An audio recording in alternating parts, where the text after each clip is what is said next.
नमस्कार। आकाशवाणी से विश्व दर्पण के साथ मैं अपर्णा सिंह।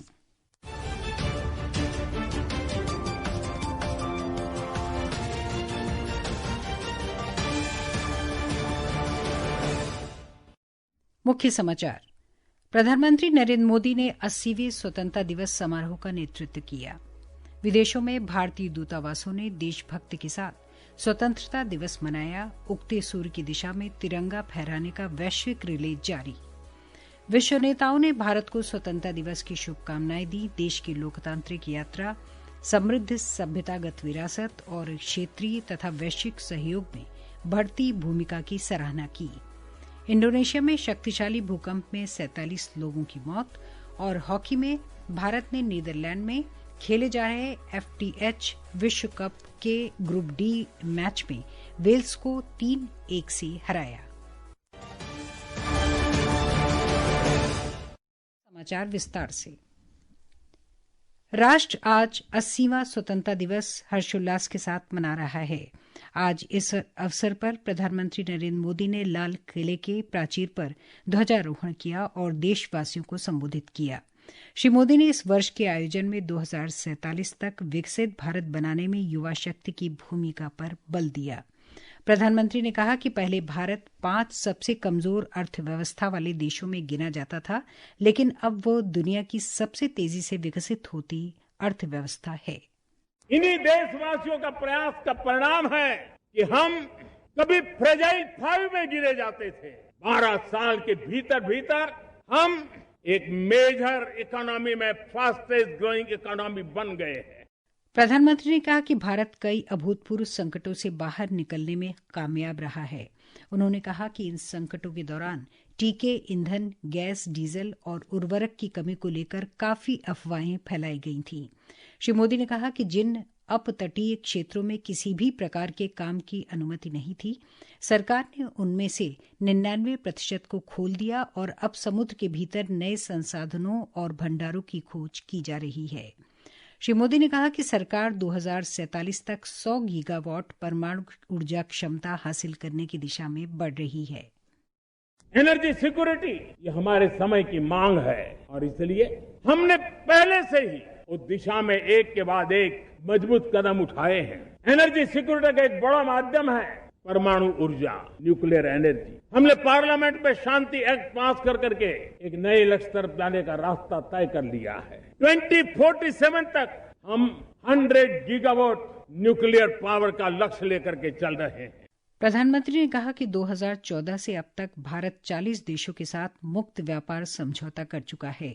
इससे भारतीय कारोबार और निर्यात के लिए बड़े अवसर उपलब्ध हुए हैं। 2014 के बाद दुनिया करीब 40 देशों के साथ हमारा FTA एग्रीमेंट हो रहा है। ये जो ट्रेड एग्रीमेंट्स हुए हैं, ये एक बहुत बड़ा अवसर है। मैं मेरे MSMEs को कहना चाहूंगा कि हमें इस मौके को छोड़ना नहीं है। दुनिया में हमें पहुंचना है। भारत के उत्पाद की हर चीज विश्व के बाजार में पहुंचे, चाहे हमारा टेक्सटाइल हो, हमारी मशीनरी हो, दवाइयां हो, हमने मौका छोड़ना नहीं है। विदेशों में स्थित भारतीय दूतावासों और वाणिज्य दूतावासों से भी 80वां स्वतंत्रता दिवस मनाया जा रहा है। इस अवसर पर सिंगापुर, चीन और हांगकांग में बड़ी संख्या में भारतीय नागरिक और भारतीय मूल के लोग उपस्थित रहे। सिंगापुर में उच्चायुक्त शिम्पक एम्बुले ने राष्ट्रपति द्रौपदी मुर्मू का संदेश पढ़कर सुनाया। चीन में भारतीय राजदूत विक्रम दुरईस्वामी ने भारी वर्षा के बावजूद तिरंगा फहराया और स्वतंत्रता दिवस प्रतियोगिता के विजेताओं को पुरस्कृत किया। सूर्यपथ तिरंगा ग्लोबल रिले चल रहा है। ये भारत के स्वतंत्रता दिवस के अवसर पर दुनिया भर में अनूठे ढंग से उत्सव मनाने की पहल है, जिसमें तिरंगा उगते सूरज की दिशा में विश्व की यात्रा कर रहा है। सूर्यपथ तिरंगा यात्रा की शुरुआत फिजी के सुवा में रात 1:30 बजे हुई, जहां रिले के पहले पड़ाव पर राष्ट्रीय ध्वज फहराया गया। एक रिपोर्ट।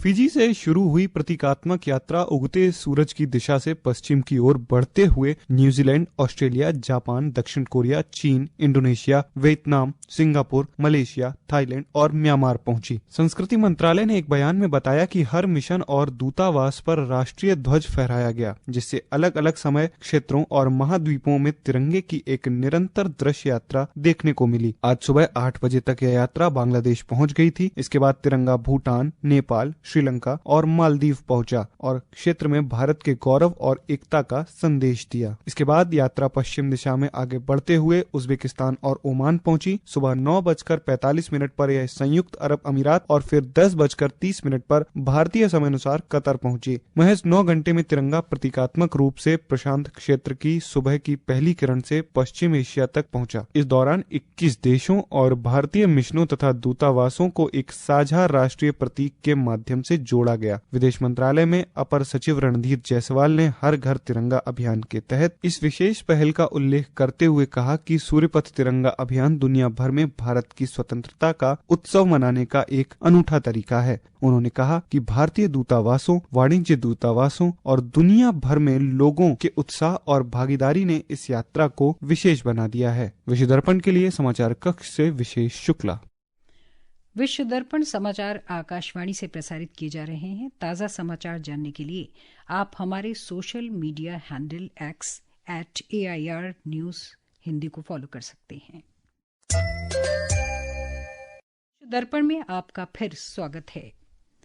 विश्व नेताओं और विभिन्न देशों के राजनयिकों, मिशनों ने आज 80वें स्वतंत्रता दिवस के अवसर पर भारत को शुभकामनाएं दी। उन्होंने भारत की लोकतांत्रिक यात्रा, समृद्ध सभ्यतागत विरासत और क्षेत्रीय तथा वैश्विक सहयोग में बढ़ती भूमिका की सराहना की। एक रिपोर्ट। अमेरिका के विदेश मंत्री मार्को रूबियो ने भारत और अमेरिका के बीच मजबूत होती रणनीतिक साझेदारी का उल्लेख किया। सिंगापुर के राष्ट्रपति थर्मन षणमुगरत्नम ने कौशल विकास, डिजिटल तकनीक, सतत विकास और उन्नत विनिर्माण के क्षेत्रों में बढ़ते सहयोग का उल्लेख किया। फ्रांस के राष्ट्रपति इमैनुअल मैक्रों ने भी भारत को स्वतंत्रता दिवस की शुभकामनाएं दी। नेपाल के प्रधानमंत्री बालेन्द्र शाह ने भी भारत को शुभकामनाएं दी। लातविया के विदेश मंत्रालय ने भारत की निरंतर प्रगति, एकता और समृद्धि की कामना की। इसराइल के राजदूत रुवे नजार, अर्जेंटीना के राजदूत मारियानो कॉसिनो, श्रीलंका के उच्चायुक्त महिशिनी कोलोन ने, ऑस्ट्रेलिया उच्चायुक्त और कनाडा के उच्चायोग ने भी भारत को शुभकामनाएं दी। मालदीव के राष्ट्रपति मोहम्मद मोइजू ने कहा कि आजादी के 8 दशक भारत की आकांक्षाओं, दृढ़ता और अटूट भावना को दर्शाते हैं। समाचार कक्ष से मैं सरफिरोजी।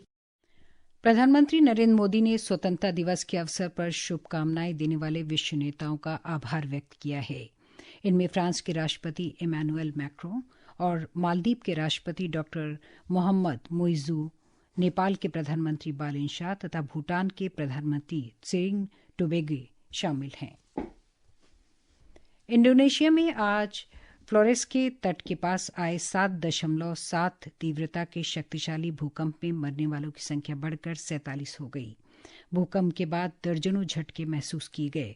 राहत और बचाव दल सबसे अधिक प्रभावित इलाकों तक पहुंचने के प्रयास में जुटे हैं। दक्षिणी लेबनान में आज इसराइल के हवाई हमले में 11 लोगों के मारे जाने की खबर है। लेबनान के राष्ट्रीय समाचार एजेंसी ने बताया कि अंसार गांव में एक मकान पर हुए इस हवाई हमले में 7 लोग घायल हुए हैं। एक अन्य दैर अल जहरानी गांव में हवाई हमले में 4 लोग मारे गए और 17 घायल हुए हैं। नीदरलैंड्स के एम्स्टलविन में FIH पुरुष हॉकी विश्व कप के ग्रुप डी के मैच में आज भारत ने वेल्स को 3-1 से हरा दिया। भारत की ओर से कप्तान हरमनप्रीत सिंह ने 2 जबकि संजय राणा ने 1 गोल किया। श्रीलंका के खिलाफ गॉल में खेले जा रहे भारत के ऐतिहासिक 600वें टेस्ट मैच के पहले दिन का खेल समाप्त होने तक भारत ने 2 विकेट पर 288 रन बनाए। और अंत में मुख्य समाचार एक बार फिर। प्रधानमंत्री नरेंद्र मोदी ने 80वें स्वतंत्रता दिवस समारोह का नेतृत्व किया। विदेशों में भारतीय दूतावासों ने देशभक्ति के साथ स्वतंत्रता दिवस मनाया। उगते सूर्य की दिशा में तिरंगा फहराने का वैश्विक रिले जारी। विश्व नेताओं ने भारत को स्वतंत्रता दिवस की शुभकामनाएं दी। देश की लोकतांत्रिक यात्रा, समृद्ध सभ्यतागत विरासत और क्षेत्रीय तथा वैश्विक सहयोग में बढ़ती भूमिका की सराहना की। इंडोनेशिया में शक्तिशाली भूकंप में 47 लोगों की मौत और हॉकी में भारत ने नीदरलैंड्स में खेले जा रहे FTH विश्व कप के ग्रुप डी मैच में वेल्स को 3-1 से हराया। इसके साथ ये विश्व दर्पण का ये अंक समाप्त हुआ। नमस्कार।